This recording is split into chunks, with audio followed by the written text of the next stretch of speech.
Hello प्यारे विद्यार्थियों, मैं डॉक्टर उम्मीद सिंह, सहआचार्य राजनीति विज्ञान विभाग, राजकीय महाविद्यालय बाड़मेर। आज इस विषय के ऊपर चर्चा करने जा रहे हैं। वो एमए प्रीवियस का पॉलिटिकल साइंस का पेपर है, पाश्चात्य राजनीतिक विचारक या विचारों का इतिहास, जिसके अंदर हम देखेंगे कि बहुत सारे विचारक हैं जो पश्चिमी जगत के विचारकों ने एक विभिन्न प्रकार के सिद्धांतों का अपने आप में विश्व को देन है। इसी संदर्भ में मैं चर्चा कर रहे हैं प्लेटो की। अब प्लेटो का नाम आने से पूर्व हम एक सामान्य चर्चा इस बात पर करते हैं कि किसी भी व्यक्ति का जब जन्म होता है तो उसके आसपास का वातावरण, पर्यावरण, उसके आसपास के संस्कार, संस्कृति, स्थितियाँ, परिस्थितियाँ, सारी चीज़ें उसके जीवन के ऊपर एक अमिट छाप छोड़ती है। तो प्लेटो ने जो सिद्धांत दिए हैं, आप आगे देखेंगे, जितने भी सिद्धांत दिए हैं, उसने आदर्श राज्य की परिकल्पना की है, उसने न्याय का सिद्धांत दिया है, उसने शिक्षा का सिद्धांत दिया है, उसने साम्यवाद दिया है, स्त्रियों का साम्यवाद दिया है, संपत्ति का साम्यवाद दिया है। ये जितने भी सिद्धांत दिए हैं, तो उसके पीछे जो मूल जो भावना थी, वो भावना और उसका वो जो वहाँ का जो पर्यावरण था, उसको देखते हुए ही उसने ये सिद्धांत दिए। तो हम कह सकते हैं कि प्लेटो से पूर्व की क्या क्या स्थितियाँ थी जिसकी वजह से प्लेटो इतना एक महान दार्शनिक बना। और उस महान दार्शनिकता की देन आज भी है कि प्लेटो के बहुत सारे सिद्धांत यदि उनको माना जाए तो वो आज भी प्रासंगिक लगते हैं। जैसे कह सकते हैं हम कि उसने शासन और शासक वर्ग और राजनीतिज्ञों के ऊपर जो बात कही, और जिसमें एक दार्शनिक शासक के रूप में उसने जो बात कही। दार्शनिक शासक का मतलब है उच्च स्तर का एक पढ़ा लिखा इंसान जो कि राजकार्य संभाल सके, और उच्च स्तर के व्यक्ति जो प्रशासनिक कार्यों को संभाल सके। लेकिन बहुत सी जगह पर आपको ये दिखाई नहीं देता है, और भारत में भी कम ही दिखाई देता है। खैर, जो भी है, तो अपन चर्चा इसकी कर रहे हैं कि प्लेटो एक कुलीन तंत्र में पैदा हुआ, उसका परिवार संभ्रांत था, वो राजनीति में जाना चाह रहा था, लेकिन वो एक लेखक और दार्शनिक बन कर के अपना एक पूरे विश्व में अमिट छाप छोड़ी। उसी ने एक आदर्श राज्य की कल्पना की थी। लेकिन प्लेटो से पहले वहाँ की जो एथेंस में जो स्थितियाँ थी, यूनान, एथेंस, स्पार्टा, ये आसपास के राज्य हैं यूरोप के, तो ये नगर राज्यों में आपस में विवाद होता रहता था, और ये राज्य आपस में झगड़ते रहते थे, कब किसके ऊपर हस्तक्षेप कर ले, कब अतिक्रमण कर ले। इस तरह से इनका ये कार्य हमेशा चलता रहता था। ऐसी स्थितियों में प्लेटो जब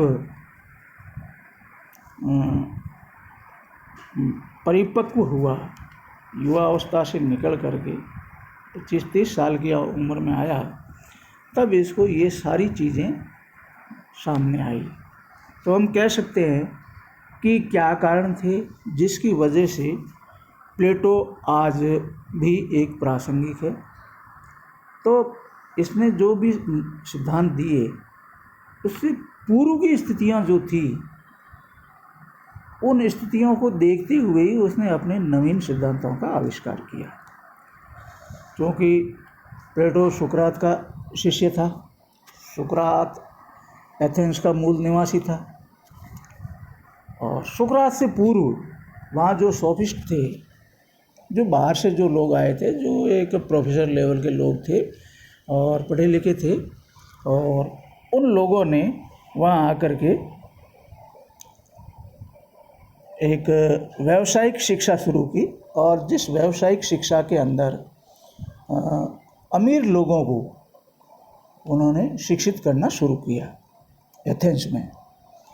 तो फिर उन्होंने बहुत सारी बातें रखी उनके सामने कि सब कुछ है जो मनुष्य ही है, और सारी तमाम चीज़ों का एक मापदंड केवल और केवल मनुष्य ही है।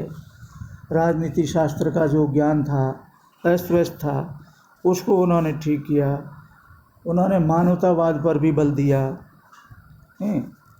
और सत्य के बारे में उन्होंने बताया कि ये सत्य कभी कोई पूर्ण सत्य के रूप में ऐसी कोई वस्तु संसार में है भी नहीं, और ज्ञान का भी एक निश्चित रूप बताया।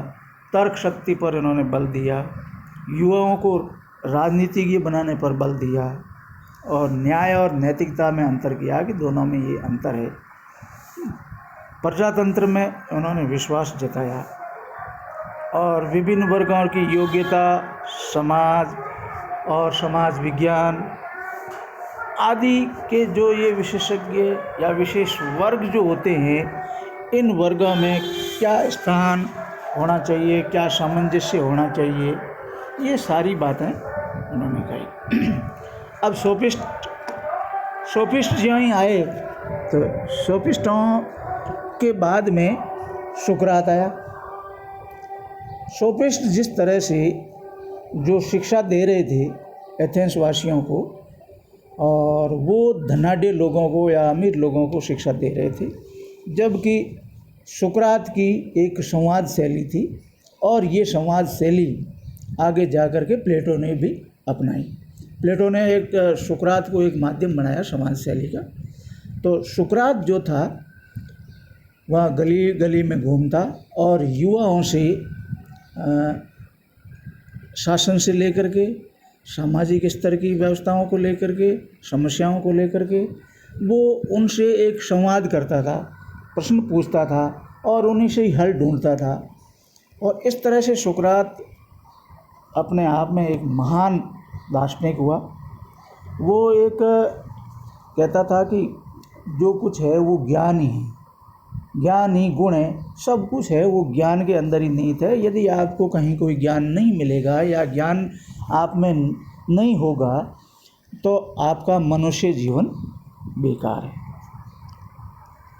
सुकरात को इतना वहाँ की एथेंस की व्यवस्था को लेकर के इतना जो एक आक्रोश था, एक वो क्षुब्ध था, नाराज़ था वहाँ की व्यवस्था को लेकर के, क्योंकि जो राजनीति चल रही थी वहाँ पर, वो राजनीति सुकरात के दृष्टिकोण से ठीक नहीं थी। क्यों ठीक नहीं थी? क्योंकि एथेंस में जो प्रशासनिक अधिकारी या सेनापति या न्यायाधीश ये जो भी होते थे उच्च पदों के ऊपर, वहाँ लॉटरी सिस्टम था। अब लॉटरी में तो अयोग्य व्यक्ति भी न्यायाधीश बन सकता है, क्योंकि लॉटरी तो लॉटरी है, और सेनापति भी ऐसा ही बन सकता है, प्रशासनिक अधिकारी भी ऐसा ही बन सकता है। तो इससे वो एक उसमें सुकरात में भयंकर आक्रोश था, और वो गली गली में जा कर के लोगों से ये पूछा करता था कि भाई ये व्यवस्थाएं ठीक है कि नहीं है। दूसरा, वहाँ की जो असेंबली थी उसमें सारी जनता मत डालती थी, क्यों? हालांकि संख्या कम थी, जनसंख्या कम होने की वजह से, लेकिन सारी जनता को छूट दी। अब सारी जनता में बहुत से लोग नासमझ भी हो सकते हैं, कुछ लोगों का अल्प ज्ञान भी हो सकता है। तो फिर ऐसी स्थितियां में यदि वोटिंग सिस्टम है तो वो वोटिंग सिस्टम किस तरह से एक देश की गतिविधियों को, देश के कानून को, देश के नियमों को लागू करेगा, ये एक सोचने वाला विषय होता है। तो उससे भी वो सुकरात नाराज़ था। वो एक ये भी थी कि वहाँ की स्थितियाँ जो थी वो न्यायपूर्ण स्थितियाँ न होकर के भाई कोई नीति लाए, कोई योजना लाए, कोई अच्छे लेवल का कोई कार्य करे उच्च स्तर का, वो न होकर के सस्ते कार्य होते थे जिससे कि जनता आराम से प्रसन्न रहे, खुश रहे। दूसरा ये भी एक देखने को मिला कि सुकरात ने कहा कि भाई जब संवाद शैली करता था, संवाद करता था लोगों से, तो वो पूछता था कि आपके इस राज्य में जो शासक है वो दक्ष होना चाहिए, न कि लॉटरी सिस्टम से होना चाहिए। इसलिए सुकरात ने फिर इन तमाम बातों को लेते हुए उसने प्रजातंत्र के स्थान पर एक बुद्धिमान कुलीन व्यक्तियों द्वारा राज्य को शासित करने वाली प्रणाली का पक्ष लिया।